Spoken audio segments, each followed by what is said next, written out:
When you picture real estate, you think of homes, apartments, luxury villas. But what if I told you there's a new type of real estate, one which will generate consistent monthly cash flow? It could be bought, rented, or sold, but it scales exponentially. And this new type of real estate is digital real estate. And no, I'm not talking about virtual lands from the metaverse. I'm talking about a very simple and lean online business, whether it's e-commerce, software, AI, digital products, anything that could be sold online. Now, we all know that the future of everything will be digital, from services to education to even the future of work itself. And the future of wealth will be digital. And firstly, let's look at the compound annual growth rates of online industries. So if we look at global e-commerce, it's expected to grow by 8% per year, reaching over 8 trillion by 2030. Online education, so that's anything like digital products, PDFs, ebooks, is projected to expand by 14 to 20% every year. SaaS, which stands for Software as a Service, with AI adoption among small businesses, is at double-digit growth rate. And these are trillion-dollar markets, compounding year after year.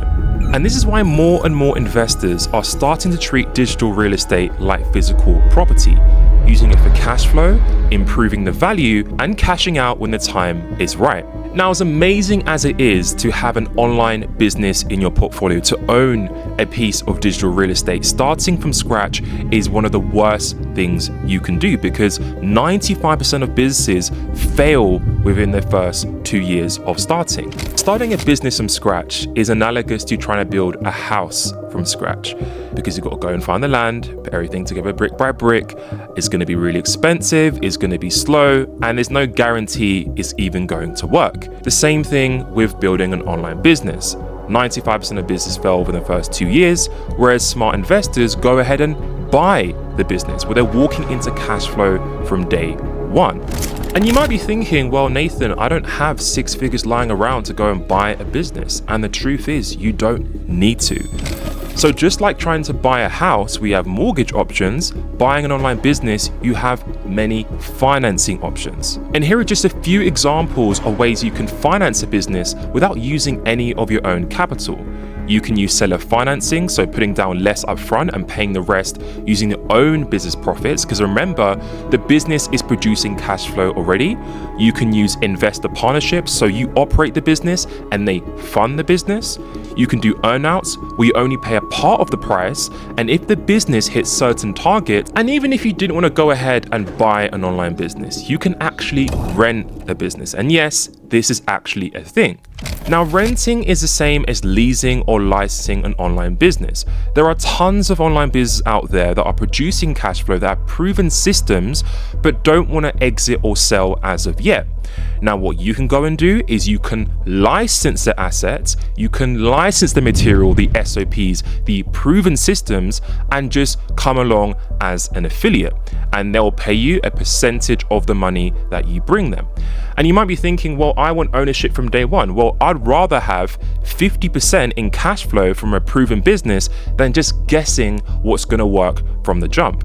Now, you hear me echo the themes of real estate and physical property, and it's because I genuinely see so many comparisons between running an online business and physical property. Having an online business in your portfolio is just like physical real estate, but 10 times better, especially when it comes to cash flow. And here are just a few reasons as to why having digital real estate is way better than physical real estate. First and foremost, digital businesses scale infinitely. You can scale by adding more customers, by using more traffic, whether it's free traffic using platforms like YouTube, or paid traffic running ads like Facebook ads or TikTok ads. Whereas with physical property, the only way to scale is by buying more homes. You can't scale beyond one tenant. The next reason is marginal room for improvement. You can improve the value of a business by merging it with other entities. So you can get one business, business A, and merge it with a complementary business. And what this does, it adds bolt-on revenue. It creates an ecosystem, which I'll touch on later on. Whereas if physical property, you can't go and get a house from London and merge it with a house in Paris and then create more value. The only way to scale your real estate portfolio is by buying more homes, but you can't merge them together and create economies of scale. But you can do this with digital real estate.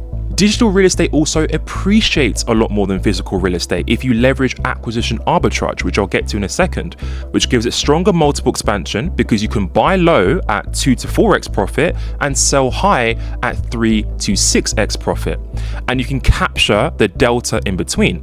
Whereas if physical real estate, it usually appreciates slowly due to interest rates and external market conditions. And I can go on and on, but the final reason, digital real estate also gives you value expansion through acquisition arbitrage and roll-ups. So going back to what I said before, you can merge businesses of multiple entities and that creates economies of scale. It also improves the value of the business. So when you sell, if you merge multiple entities into one, it will sell for a higher multiple than just one piece of digital real estate. Whereas with property, you can't do much to improve the value of the unit that you've bought. Now, as much as I love digital real estate and online businesses, there is one unique advantage that physical real estate has over digital real estate, and that is its path to sovereignty.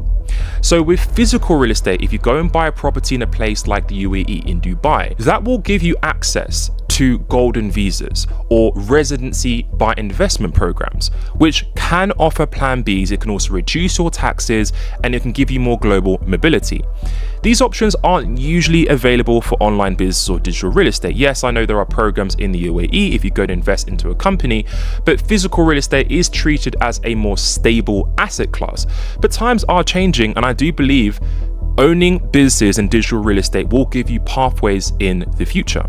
Now, what if I told you that buying businesses isn't actually new? It's been around for decades now, and it's the same playbook that billionaires like Warren Buffett and private equity firms like Blackstone and KKR that have used to create enormous amounts of wealth.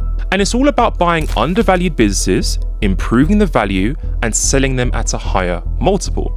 But of course, you don't have multiple millions of dollars to go and buy a business or buy a piece of digital real estate, but you can do this at a smaller scale. And I call this micro private equity. And we're going to use a concept called acquisition arbitrage. So the first step is to buy low. Let's say you want to go and buy an e-commerce business for $60,000 in seller discretionary earnings, which is basically just the net profit plus the ad backs. And it's at a 3x multiple, so you pay $180,000. Now again, it doesn't have to be all cash. You can use seller financing, SBA loans, but let's say the value of the business, you acquire it at 180 grand. Now, before you go ahead and buy the business, you're going to do due diligence checks such as Keyman's risk. Is the business solely reliant on one team or one person? You're going to be checking for revenue quality. What is the health of the revenue from the business? Is there a lot of refunds, a lot of chargebacks on the products? You'll also be checking for traffic channels and diversification. Is the business solely reliant on one channel like organic traffic, or is it diversified? They've got paid traffic, they've got influencers, they've got partnerships, because all of this makes the business more attractive. Now, of course, you can check the business and you can see what you can do to improve. If you have operational expertise like in marketing or in sales, you will know what to do in order to grow the value of the business. And that brings me to step 2, which is to actually improve the business value. And there are so many levers you can do to grow and improve the value of a business, but I'll just give you the top 4 you can leverage. The first and easiest step is to just get more customers. You can get more customers by improving the funnel. You can do this by improving the funnel, the conversion optimization, taking that from a 2% conversion rate to a 5%. And it might not seem like a huge difference, but at scale, it makes a massive difference in the amount of customers and revenue that business generates. You can add new traffic channels. Let's say the business you buy only relied on free traffic and you diversify to paid traffic. You've now got predictable sales coming in. You can get customers to pay more. And one of the easiest ways to do this is to increase the price or increasing the cart value. So let's say on average, you have an e-commerce business and on average, the customer is only spending $47. Can you add order bumps so that your average order value, AOV, goes from $47 to $97, $150, $200, and so on and so forth? The third thing you can do is to get your customers to buy from you more times, having loyalty programs to increase the LTVs. So let's say a customer pays $47 in the beginning, you can gradually upsell them through a value ladder and take them from a $47 customer to a $97 customer to a $500 customer to a $1,000 customer, and so on and so forth. This is all about improving the LTV and getting your customers to buy from you more and more times. And another thing you can do to improve the value of your business is to incorporate AI. And one thing you don't understand is not only does AI make the business more efficient, but it also reduces costs because AI agents can now replace human employees. So what might have costed you $10,000 a month in payroll, you can now reduce that to a $97 a month subscription with an AI agent, or you build it once and it can sell infinitely. So all of this will improve the value by reducing costs whilst also improving revenue.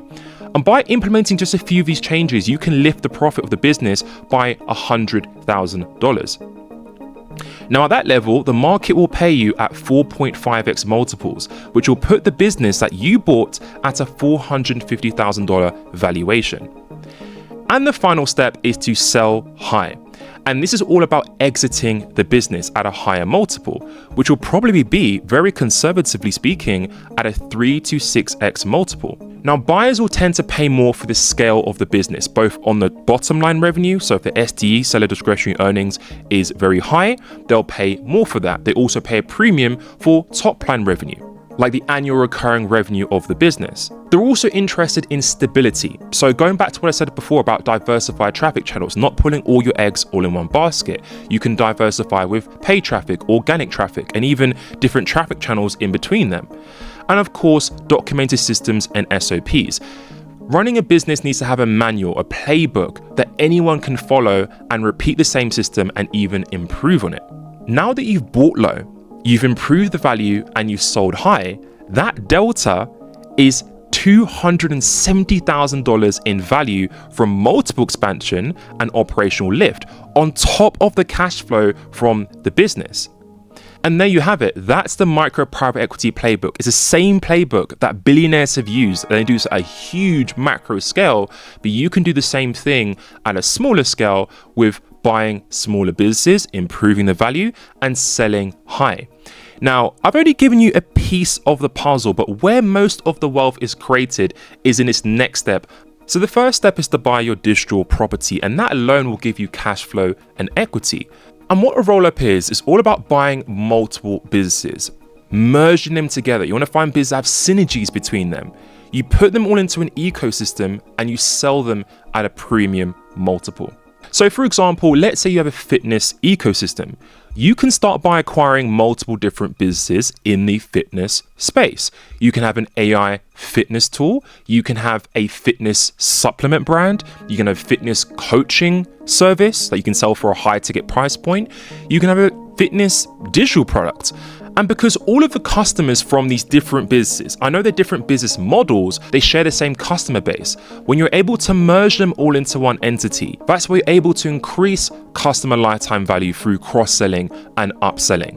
And by doing so, you're actually reducing your costs because you have one team which manages the entire portfolio, the entire ecosystem, which actually increases your effective net profit margin because you have more revenue coming in. Your bottom line is going up from these multiple businesses, but then you're reducing costs because you don't need to have multiple team members across multiple different businesses because now all one ecosystem, it's all one business. And of course, what matters most is the value of that business. Of course, the cash flow is amazing, but if you now go and sell that business, when buyers see the stability, the efficiency of the business, the multiples will be through the roof. So let's see at a combined portfolio that generated $450,000 in net profit.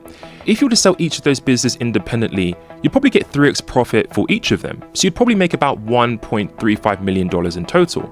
But if you were to roll them up into an aggregator, that same $450,000 could turn into a 5x multiple, which will now be a $2.25 million valuation. And that delta is $900,000 in pure portfolio premium. Something you would have never got in any other asset class, physical real estate, or any other thing you're considering. And this only comes through buying, improving, and selling online businesses. So if you see the value in digital real estate, you're interested in either buying or renting an online business, then I'd like to invite you to work with my team below. Now, unlike other advisory firms, we don't charge by the hour. In fact, we're completely performance-based, so we don't get paid until the transaction is closed, whether you decide to buy or rent an online business. And unlike 99% of other brokers out there, which will stop after the deal is closed, we take it a step further. Not only are we going to help you find the right business to either buy or rent, but we're also going to help you to improve the value of the business. We'll become your operational partner to run, manage, and grow the business, including all the marketing, the sales, the operations, so you can have a hands-free online business without lifting a finger. And again, we do this on a 100% performance and equity basis. So if that sounds interesting, book in a call at the first link in the description below. And as always, I look forward to seeing you in the next video.